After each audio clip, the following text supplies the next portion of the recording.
They don't have to be on the block. They don't have to see the things Mhm. that we are doing every day that they believe is normal. They don't have to always get to go in a house, something about to happen. That's traumatizing when you're having fun outside and then the grown-ups tell you to go in a house. Like, what that means. Maybe you're about to hear some gunshots. You're about to hear some screaming and hollering. You're about to hear the sirens and stuff coming in your neighborhood or on your block. That's not cool.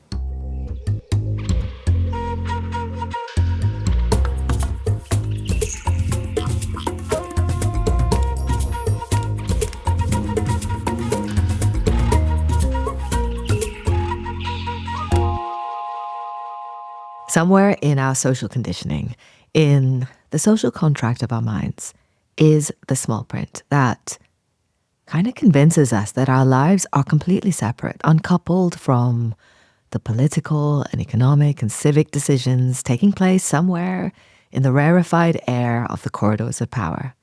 When in truth, these decisions are the scaffold onto which we pin our stories, the stories of our lives, our childhoods, our dreams and aspirations, vocations, sense of purpose, our adventures and love, our heartbreaks, and our mistakes. Welcome, folks, to episode 19, and today we're hearing from Tyrique Glasgow, whose voice you heard there at the top of the episode. Tyrique is a community organizer, founder of Young Chances Foundation, and today's guest on If I Rule the World. Tyrique is South Philadelphia born and raised, and as a young man, his life was following the pathway, the script, of too many young black men in America. Gun violence, drug-related crime, incarceration, this was his everyday. He was from it, he was part of it, he was of it, but he got shot one too many times, almost lost his life, served time, and he got a chance to flip the script. So he's worked for the Parks and Recreational Municipal Department, or Parks and Recs as he calls it, for 3 years. He's worked for the Philadelphia District Attorney's Gun Violence Task Force for 5 years. And he was busy rewriting the story of his life when a chance encounter with and oh my God, I'm going to sound like such an auntie now, with a lively teenager called Little Now, who was being disruptive, being excluded, basically was the beginning of the Young Chances Foundation. I'm going to be completely straight with you. When I went into this conversation, I thought it was going to be all about guns and violence.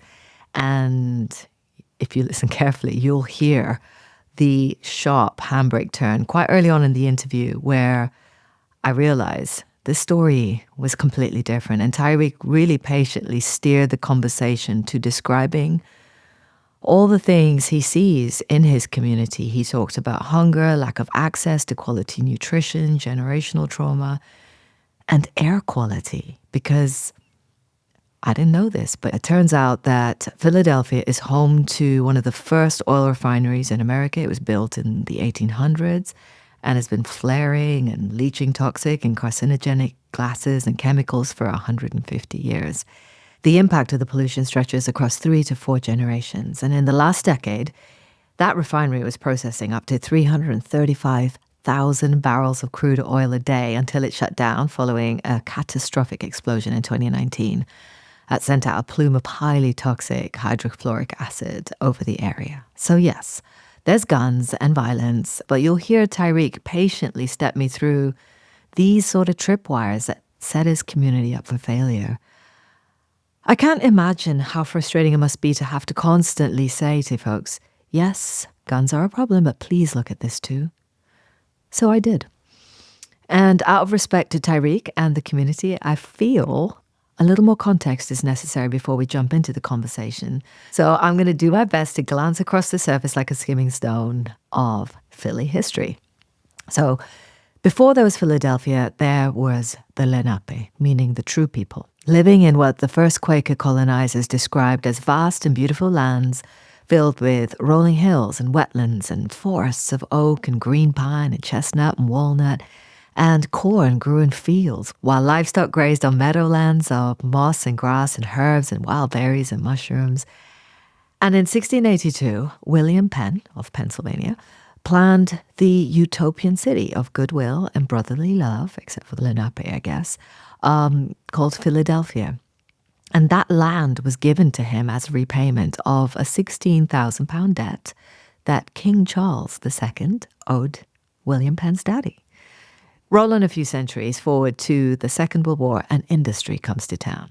So Philadelphia has this really strategic position on the Atlantic coast, and the city finds its industrial might with steelworks and factories producing chemicals and weapons, and blacks and women being allowed on the factory floor for the first time to feed the war machine. Jobs post-war, however, are still color barred, and that's a really bitter pill to swallow for black servicemen returning from the war effort only to find that they can't rise above certain pay grades.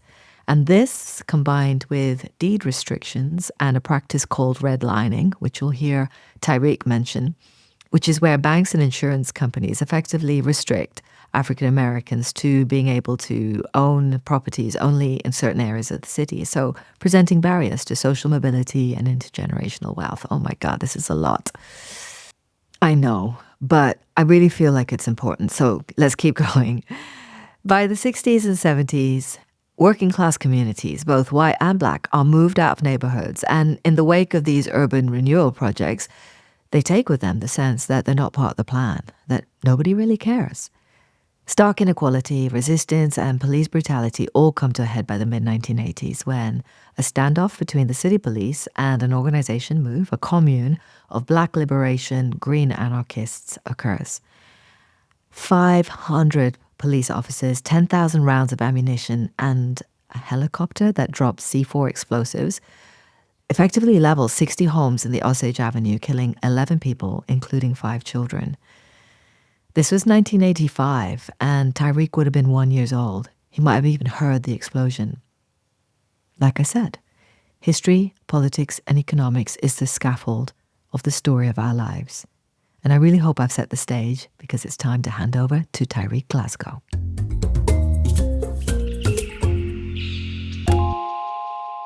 First and foremost, I'm a son to Missy Vine Glasgow. I'm 40 years old.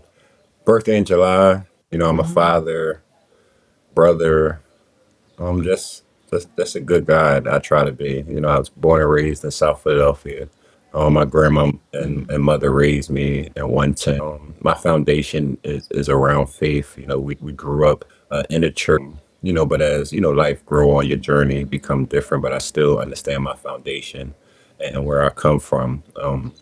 Just I like having fun. I like enjoying life now. I'm in a time where trauma and the things that you deal with growing up, it is in you, but it's not who you are. I'm just becoming a reflection of who I want to be and who I want my community to be, and that's Walter Glasgow. If you could just tell us the story of your journey and what led you to starting the Young Chances Foundation. Well, like I said, I grew up. My grandmama and mom raised me, in a household of 20 folk. We had a dog and all those things. But it was a community house, sort of say, because everyone that was in the house wasn't family. My grandma, she had this open door policy where, regardless of who you were, how you became who you was, if you needed some help, if you, just was going through some challenging times in your life, you could come past. There were times where, not only our family was there, but it's blacks, whites, some Puerto Ricans in there, from all walks of life, literally. But one thing that was our common thing was the love that we shared for one another, regardless of, our income status or things like that. We appreciated that couch. We appreciated that the door was always going to be open. So that's some of the things that for me I tried to implement in my community and organization, that regardless of your background or your future, what you're doing today is what's matter, and we're here to hug you and give you that. Growing up, it wasn't about being poor, sort of say, in a household, because my grandmom just provided a plate of survival, sort of say. There was always food in the house. There was people that provided, but there was the things that you didn't talk about: the mental health issues, the emotional health, the generational trauma, the financial things that went on that wasn't talked about, but you lived through it because it's normal. Yeah. So, getting to now, and I try to do the things that the community don't talk about, but it's there, but it's needed to survive.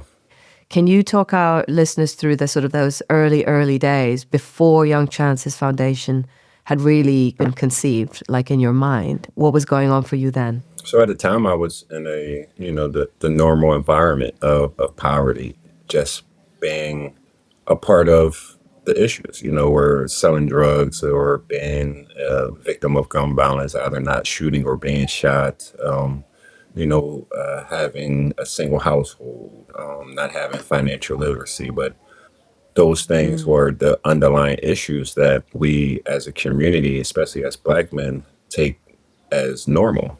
Being shot, going to jail, not completing your education. These are the things that we think are normal to survive. Like, this is what we have to do, or it's part of the ingredients of that. Being shot was something that I thought was part of my life's resume. This is what you have to do to be a part of the community or to live life, or it's your credentials. A lot of people get their degrees and they become successful in life, but in our community, being shot, going to jail, coming from the ground up is your credentials, and those are the things that I believed was normal. Going to 4 funerals for my cousins in 18 months was something that I thought was part of life. But that's not cool for Mm. you to see your family members only at funerals, and we don't go to family reunions. We don't have birthday celebrations. The only time we see each other is during a time of sorrow. Mm.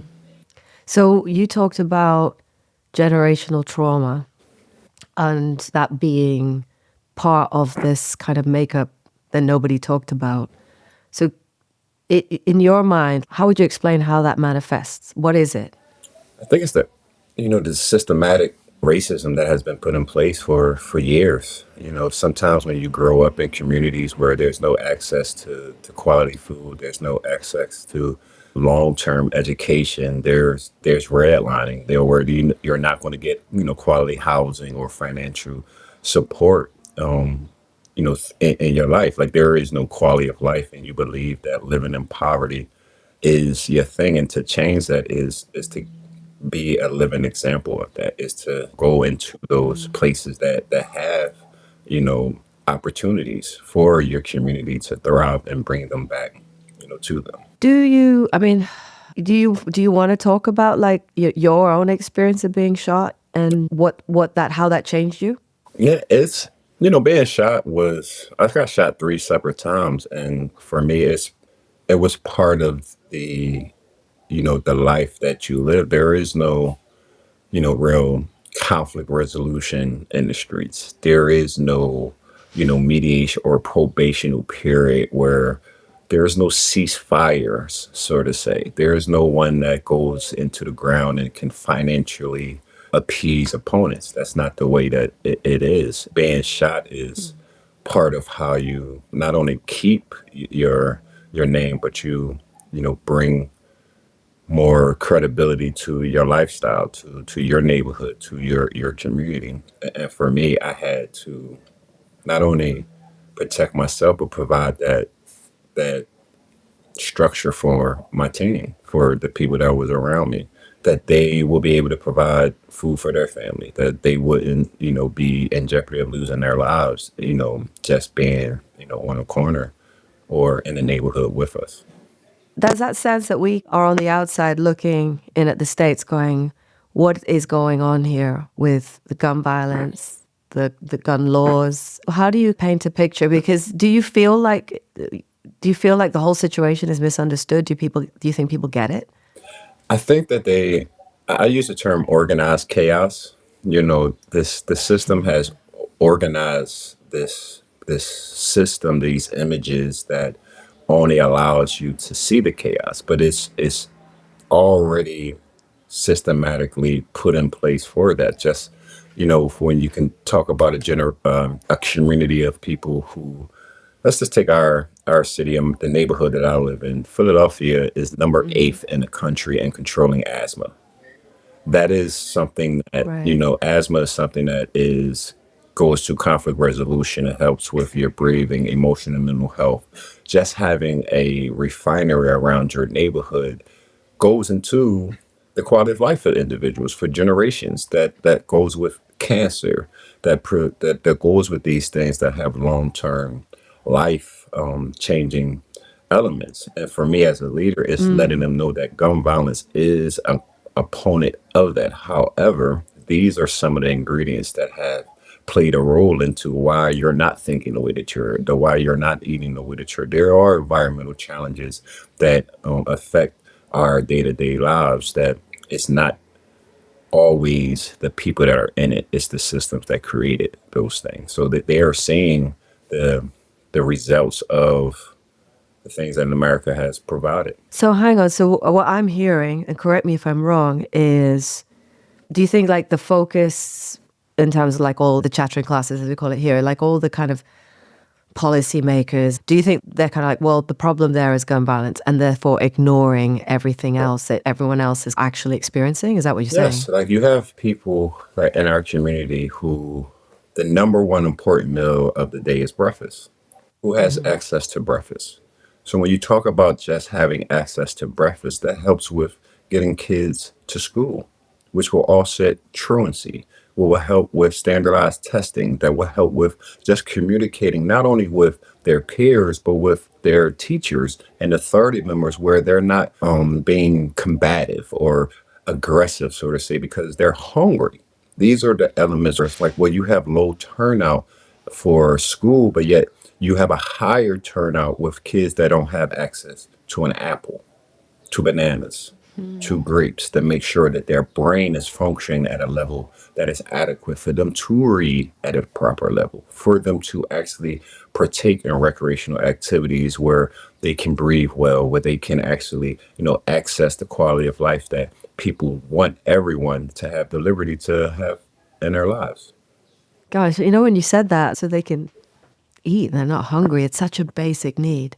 It's actually really, yeah, it's a, it's such a basic need. I guess what I'm saying is that the gun violence that people focus on is the consequence of a whole bunch of stuff happening that is being ignored, which begins with something as basic as breakfast. One of the things is they want to take the guns out of the young people's hands and take the bullets out of the communities, and the challenge is Mm. when you take those things out, just tangibly, what are we putting back in there? Are we putting a life book of success? Are we putting, accreditation back for them to get housing? Are we helping them emotionally and mentally with, therapeutic services that talks about the generational issues that their mothers and grandmothers and great grandparents went through, that it wasn't their, fault for them to be in this situation that they're in now. And you have households where Mhm. there's generations that are living and they're trying to pay rent, where for us, black farmers controlled the land. We can't have access to the quality of fresh fruits and vegetables and or access to the garments of cotton and things like that, where that was the basis of our country. That was the basis of the world. That's the basis of quality of living. And that's not affordable or, available to everyone equally. Yeah, 100%.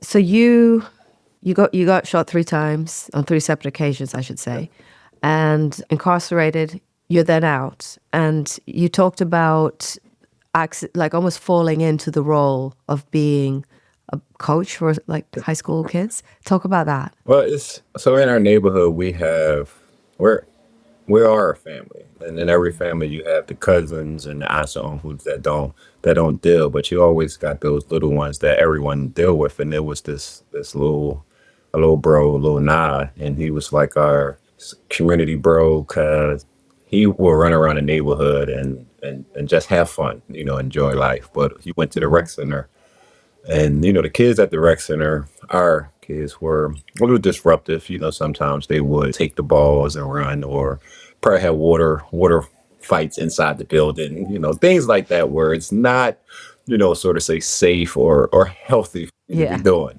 in there. So one day, little Nah comes down the street and he's very animated about not being able to play at Bear with the football team, and he has a bunch of his homies and stuff around, and they're talking. So I'm like, come on, bro, you got to like, what is going on? So he's like, man, they don't let us play. They always got the teams. These people come from all over the neighborhood. They get to play and all that. We don't ever get to play. And I'm like, all right, come on. So we go down there. So I said, come on, we gonna go. I'm gonna see what you talking about. So we go down there, and they're all coming. They're like, yeah, we want to play all this, and then they're hype, motivated. Oh, and I think this positive energy that's coming out of them. So I'm like, yes, let's go. We get there, and Mm-hmm. this guy, Mr.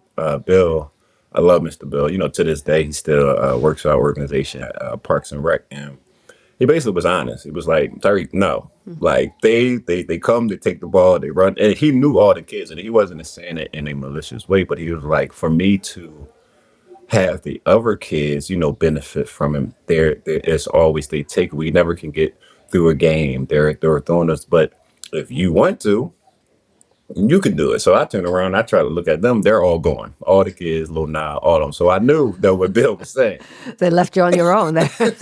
So I knew that it was some truth to what he was saying. So when I get back to the Uh-huh. block, I'm like, yo, what's going on? They like, no, like, yeah, we do, but it don't be like that. We be taking. I was like, all right. So I made a deal with him. Like, if we do go over there are some things that you can do and you can't do. So there was where was this like a tournament or something they were trying to get to? Yeah, it was Basketball? it was a football. So it's our rec center that's down the street. Supplies like the recreational activities, basketball, football, baseball, year Mm-hmm. round. Mm-hmm. And around this time was like flag football and like basketball, where like the after school programs were just starting up.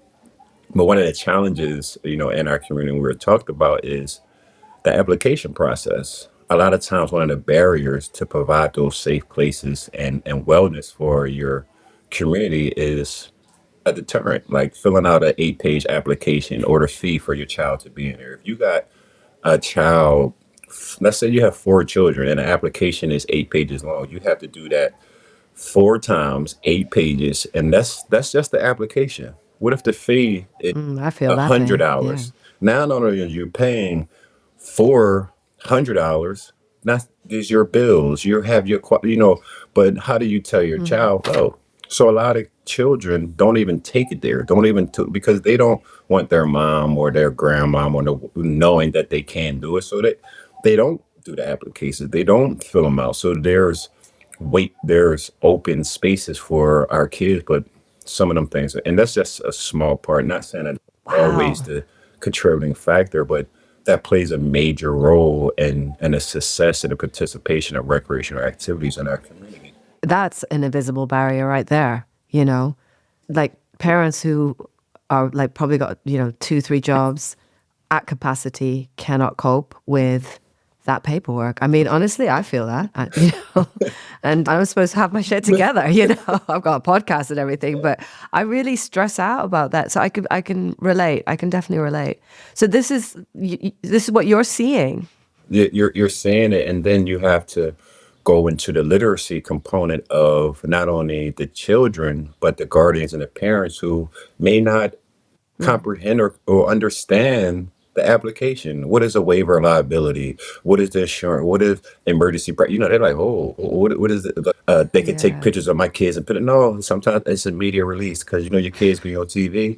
They're scared. Not scared, but they're no. I don't want my kid. You show. Because they don't know. That's why we Yeah, yeah. put information sessions in and let them know this is the terminology. These are the talking points. When they talk about certain categories, they're talking about us. When they talk about poverty, Mhm. they're talking about us. When they're talking about gun violence and being safe, that those words and talking points and phrases are directed to us as a community. And this is what we need to do to address that. So that's the role you stepped into, Yes.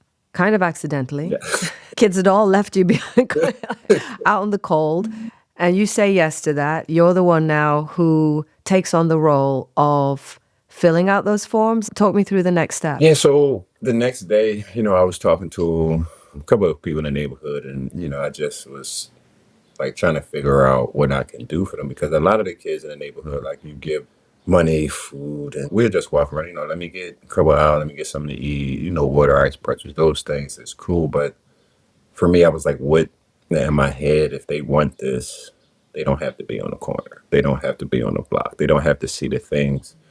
that we are doing every day that they believe is normal. They don't have to always get to go in a house, something about to happen. That's traumatizing when you're having fun outside and then the grown ups tell you to go in a house. Like, what that means. Maybe you're about to hear some gunshots, you're about to hear some screaming and hollering, you're about to hear the sirens and stuff coming in your neighborhood or on your block.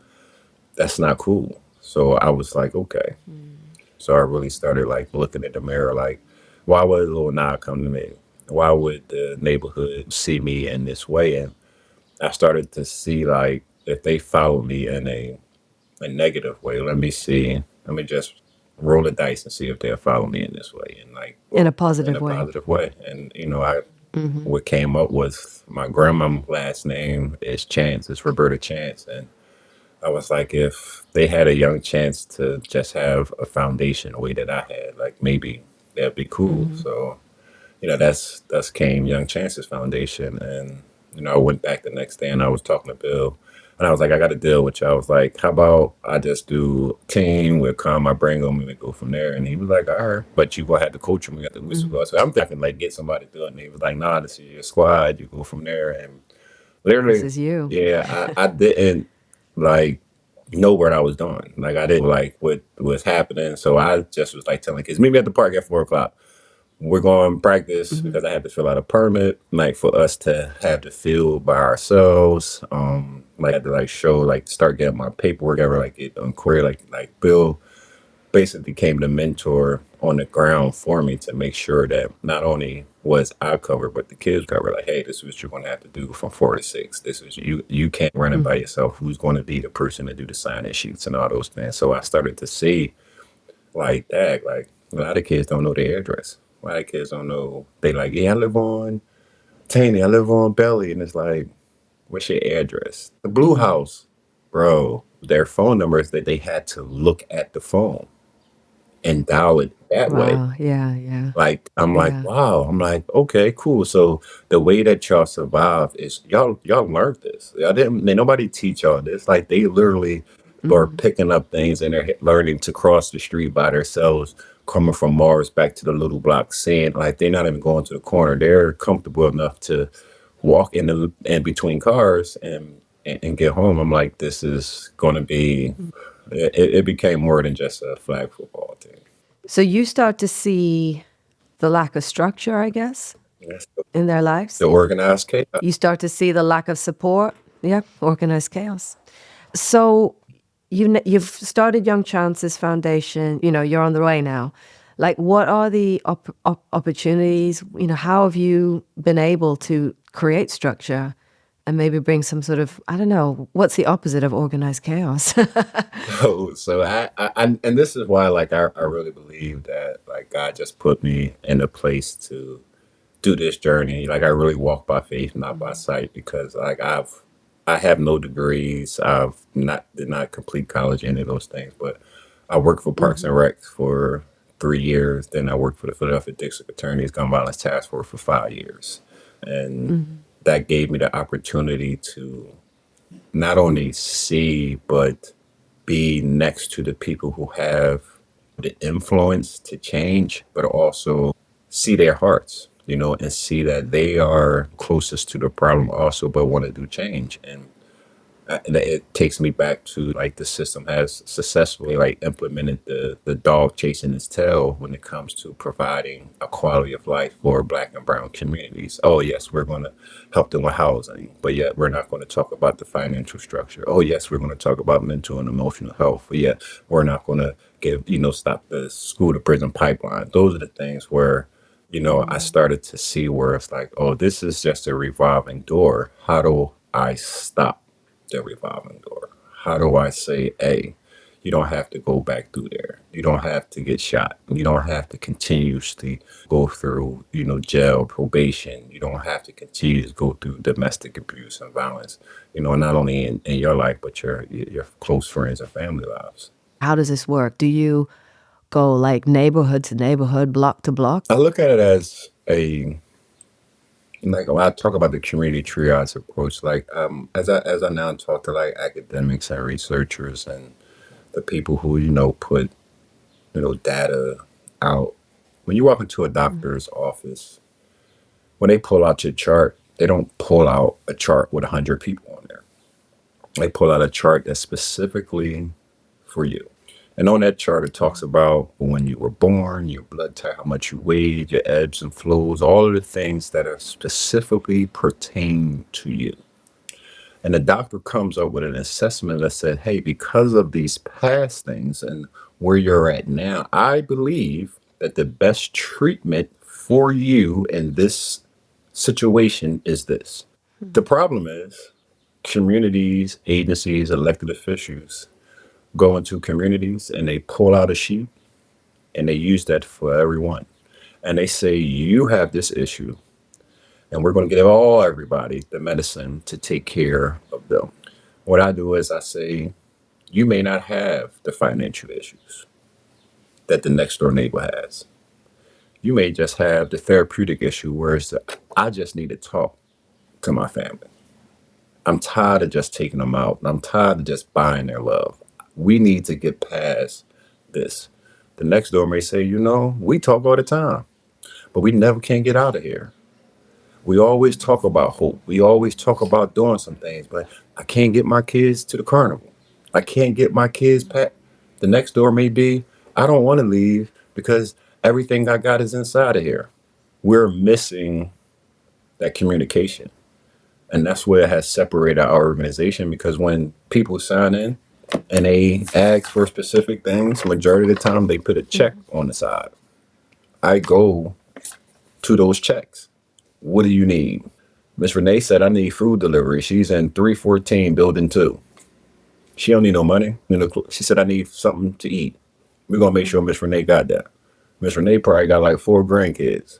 So what we're going to do with Miss Renee? Miss Renee, I understand that if you're here in, the senior building, 2 of your grandkids, we could waive the fee for summer camp if you want them to come in. Because I understand when my grandma was raising me, she could not afford 12 of her grandkids to go to no summer camp. So what can we do to Yeah. make sure that grandma you taken care of? Because I know you love your grandbabies. If you love your grandbaby just a little bit less than my grandma loved me, you all right. That's how we change how we address stuff, and I make sure that my community understand that they are not being pointed at, that they're actually can look in the mirror and say, this is who we're changing. We're changing you. We're not changing the person around the corner. We're not worrying about the next door neighbor. We're worrying about you. So door to door, what do you need? That's really, yeah, that's really. Do you feel that's unique? I mean, do you have a hard time explaining that? Like this is how this works, and it's about connection, like real human connection. No, because I believe the real people know that it's the way that you go. When you go and you do a census, when they go and they check, the population, they don't go and say, oh, I think there's a million. No, they go door by door, and then they specifically say, well, hey, how many rooms do you have in this house? How many people stay in those rooms? What is the age of those individuals? What is the ethnic group?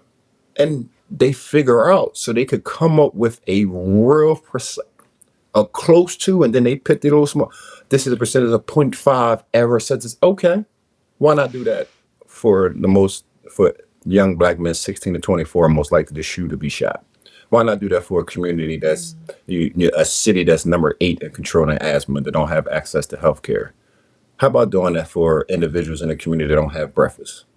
How about doing that where you see green spaces not readily available and making that the top priority for your election term? It's it's not rocket science. No, and I say, like when it comes to an election, that's exactly what they do as well. They go door to They door. They pick up that phone and they they call you, call right? each and every one of you.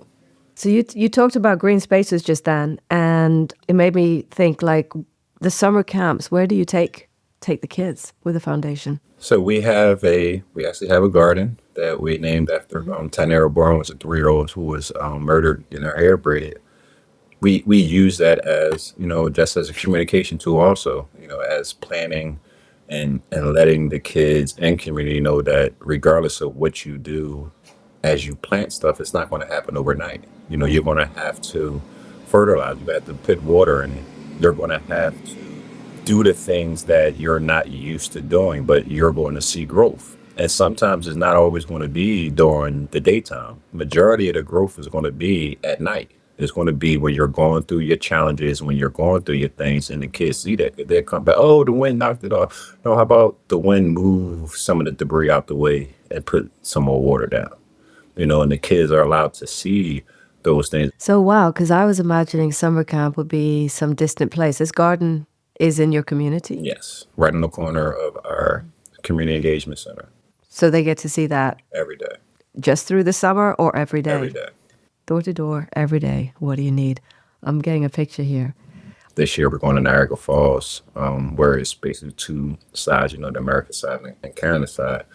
But it's also we're going through Buffalo, where the Buffalo Soldiers and all of those entities where they can learn. For me, it's I'm in a place where I was a convicted felon. I don't know across the world, as you're a convicted felon, you're not allowed to travel until you have your paperwork and you're done.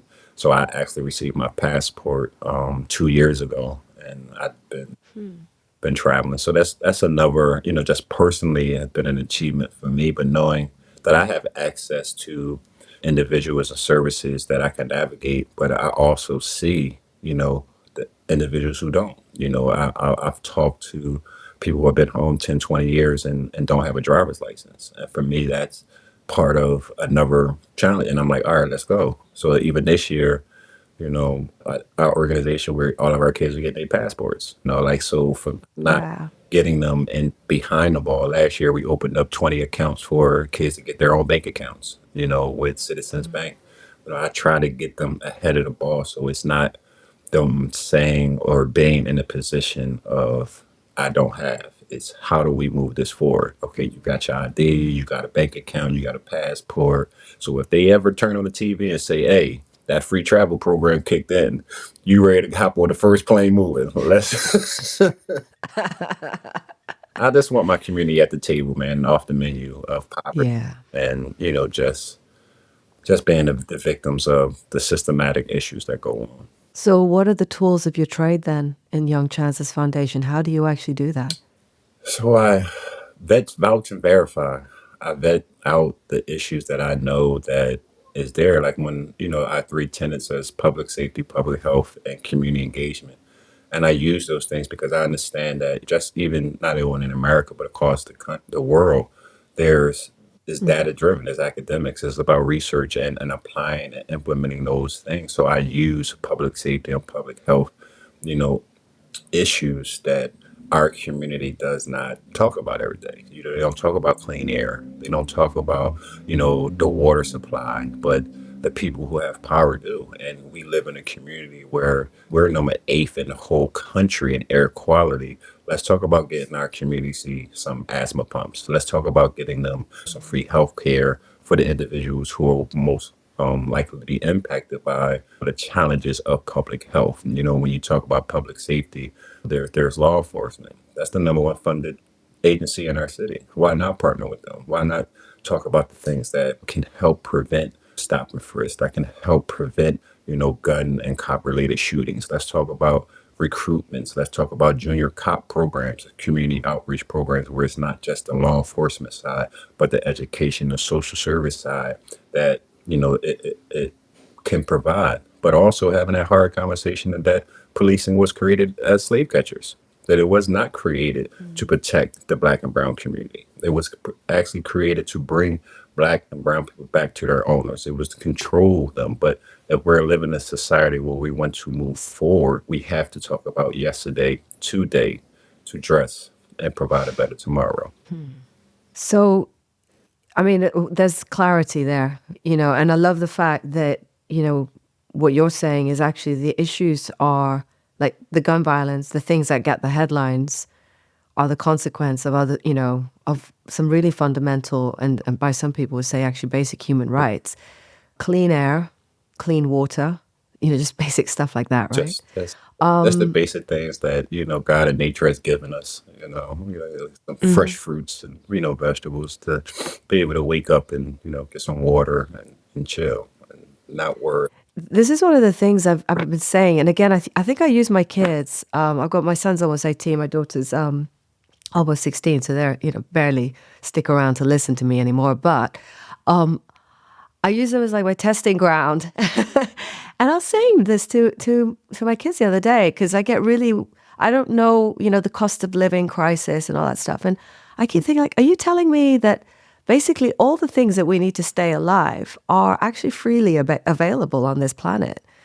So there's something going wrong there if we can't afford to stay alive. But anyway, that's taking me off on another tangent. Let's talk about success stories with Young Chances Foundation. Like, how do you measure success? Is it sort of individual people turning their lives around, kids, or is it, on a community level? Like, how are you measuring success? Well, for me, it's on all levels. As a community, when you talk about success, is seeing the smiles on the people that we deal with every day. When you can hear, "Bro, I appreciate you, thank you," or just the respect of not having to lock up the door, or to if it's a kid around, they know that, oh, they're a part of the organization. That's success for me. It is a community driven organization that for the last 11 years, we have helped each other grow and mature over time. There was a time when we started, we were one of the highest crime related areas in the city. There was gun violence programs that were literally implemented in our neighborhood specifically for the young men and women to be most likely shoot to be shot. But over the course of time, we have dropped percent considerably, over 70% in gun violence. We had one murder related to gun violence in a 3 year stretch. We also increased the quality of life, that the media started to do different stories on our community. They started to see us as a different neighborhood. It wasn't the neighborhood where the kids are running rapid. This is becoming a safe place. What is done right in this community? When news people will come, just like what are some of the success stories, and being able to see that our summer camp is still rolling well. Every year we took kids out of the city and state to explore, but last year we took 50 kids to Disney. So them to see not only what they see on TV, but who they can be. Just being able to create positive images in their head, but also seeing the real life struggles that is in other neighborhoods too. That it's not just them, that they're not the problem, that they're not the issue, that people point at them, that if they do look in the mirror, they can be changed because I am part of, their journey. Like, oh yes, Mr. Tyreek did, but also Mr. Tyreek through, Mr. Tyreek got some issues. Mr. Tyreek still goes to therapy. Mr. Tyreek got three daughters that he be ready to choke them up every once in a while and tell them they can't. That's life. Like, how do we continue to grow and still, love each other? There's young men and women that was in our organization that was campers and workers. Now they're small business owners. The challenge for me is getting them on the paperwork side.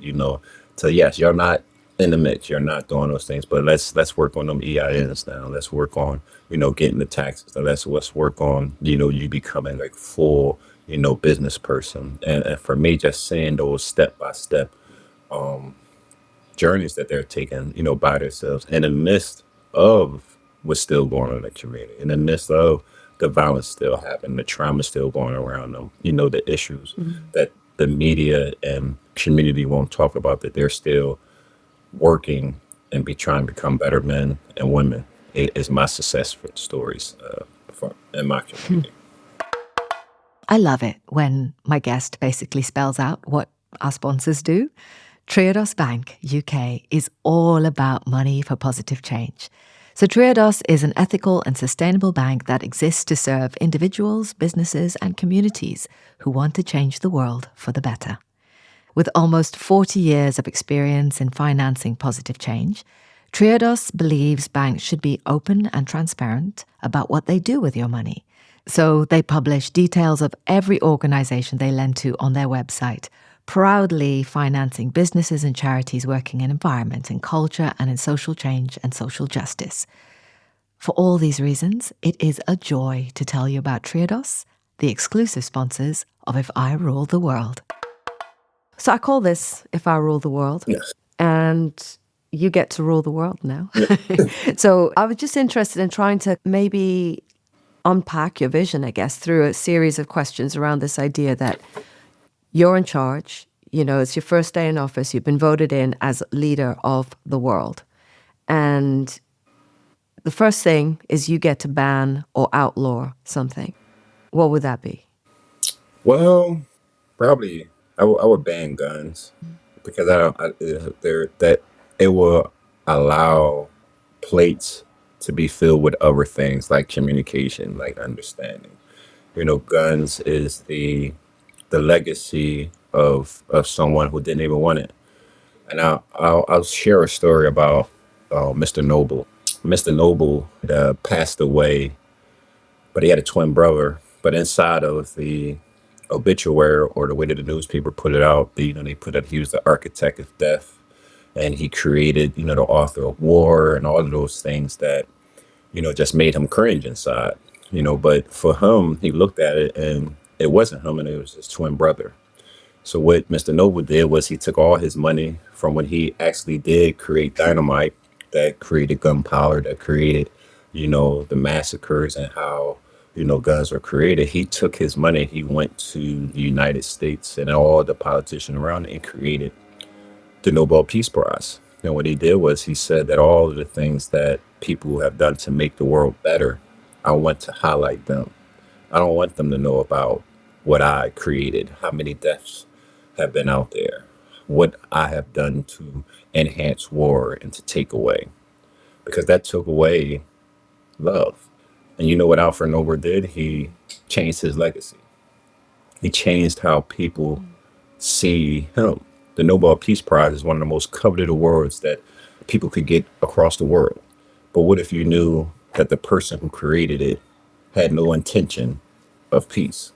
So I would ban it and put peace back on the table to make sure that, there is no author of death, that you cannot just pick up something and drop a bomb or shoot someone just like that and it's over. You should be able to have a conversation. You should be able to understand that person's journey before you change not only your legacy, but theirs. How would you explain then why people hold on to gun laws? Is there one reason? What are the many reasons? I just believe that it's a tool of power and influence. It's something that you can always use as fear. The number one Mm. thing that people control with is fear. It's not love. It's not those things, because fear is the motivator of people's lives. And it's like, how do you do it if you don't vote? This fear that you're going to get someone in the office, that if you don't apologize, fear that fear is guns. And I think that's how, when you talk about death, when you talk about quality of life, when you talk about war, you talk about it, it goes back to that tool, that big piece Mm. of metal that changes really the legacy of communication and life. Wow. So that's your first move. Yeah. You then have three flagship policies. What would they be? First one would be free travel. I would not restrict people who are in any place or any opportunity zones to be there. Like, open up the borders, drop the walls of confinement of, people seeing the world, people seeing people of the same color and different colors, but have the same mindset for them. I think that this world has been so cut off and controlled by the internet and controlled by what you see on TV, that people are not really seeing their full selves in this full world. That it should be a open air, land, and water opportunity for everyone. So we got free travel. Free housing. I think that there is enough land that there should not be homelessness. There should not be, people who don't have safe places or environments to go to. Even if you just want to travel, there should be some place where you can lay your head or just be able to take in the environmental health that's provided by, the creators that gave it to us. Like, you should be able to go see water, blue water, Mhm. or clear water, and not feel as though that it's a vacation. It should be a way of life. You to enjoy the amenities that are out there. Yeah. Not having to escape your everyday life. Definitely. Yeah. And last would just be the vocational trainers that we need. We are the architects and designers of life. There should be a community triage where you can come in and just not only build your emotional, but your mental and your physical wellness. Where can you be that chef, that doctor, that lawyer, that apprentice, that mason, that whatever you want to be. It should be there because I believe, even my mentor Terry Carpenter said, you keep what you have by giving it away. And the only way that we're going to stay blessed or continue to grow as a community and world is to bless each other. You keep what you have by giving it away. The only way that we stay going. That's gonna live with me. That one is. You've got control of the global tax pot, like all that money that taxpayers have been through their hard work, handed to the government, handed to you, the leader of the world.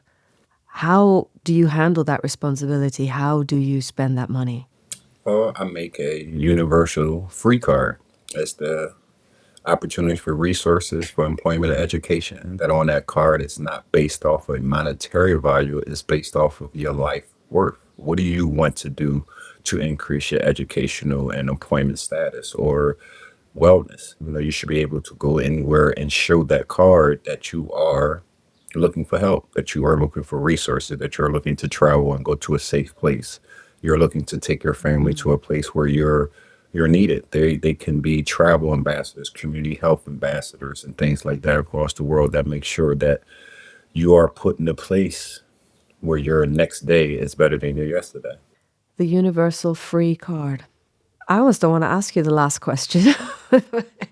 But, we're trying not to form dictatorships here, but to be honest, this is sounding good to me. So I would be like, yeah, go ahead.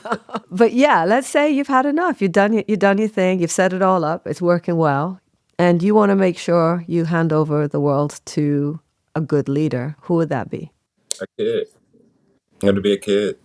It'll be someone that's part of our junior council, that we pick that has the understanding and understand that it's not about them, that the next person at hand should be able to continue to keep what we have by giving it away. I believe that it's even as for me as a 40-year-old man in a community, I'm still learning from my elders, but I'm also taking in every day from my youth. I'm every day learning, how they navigate the internet, how they navigate their emotions, how they navigate just communicating to someone like me, but also having trust that I communicated to the next generation that understand that there's still a connection there. That we have to be in it because even though that I'm passing off, I'm still going to be looking forward to making sure that their journey is smooth, that the transition is not something that is a chapter, that is continued page in our movement. Wow, that literally, I was not expecting that. I literally would never have expected anyone to answer that question like that. Your successor would be a child, a kid. So we would Fucking have hell, to man, that's we would amazing. have to build that child up. We would have to continue to grow around and nurture and make sure that that child has all the tools and things that we have. How can we put someone in place that all the things that have been instilled in me, I want to make sure that the next person has that too. And it's no better person that gives to someone that's younger that can fulfill, to take in, to see what it is, but also be able to do the same things that others have done related to the next generation. So, if that's the case, what would you say the qualities are of a good leader then? What makes a good leader? Someone who understands that looking in the mirror is part of how you're going to dress, pointing the finger.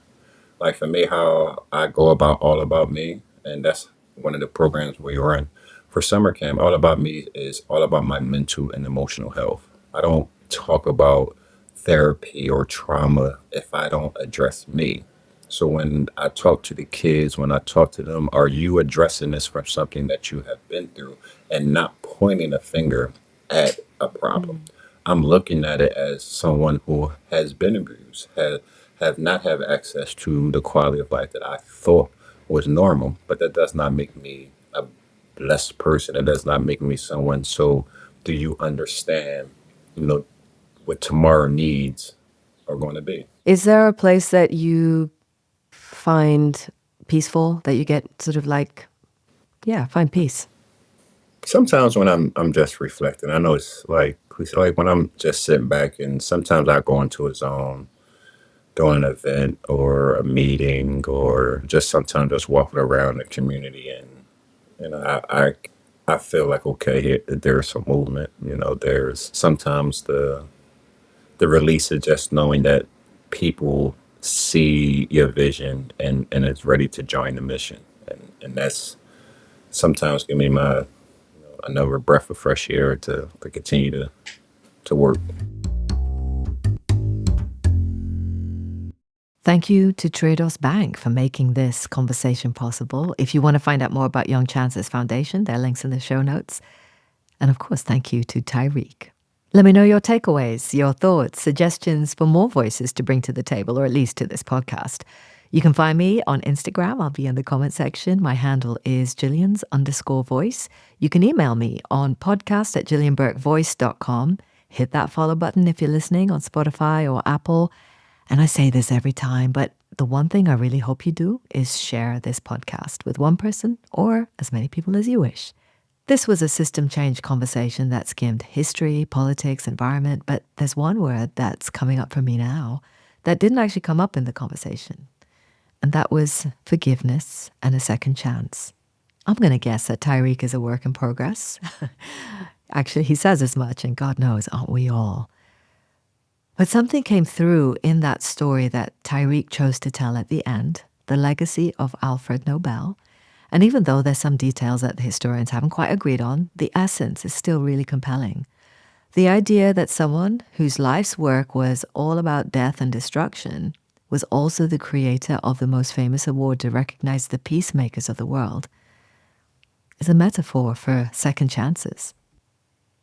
As the founder of the Young Chances Foundation, named after his grandma, Roberta Chance, Tyrique Walter Glasgow is taking a chance on changing his legacy by helping his community to change theirs. Thank you so much for listening. I really appreciate that you do. And with that, I'm going to leave you with this beautiful soundscape soundtrack. And as you take a moment and take a breath, ask yourself, if I ruled the world, what would I do?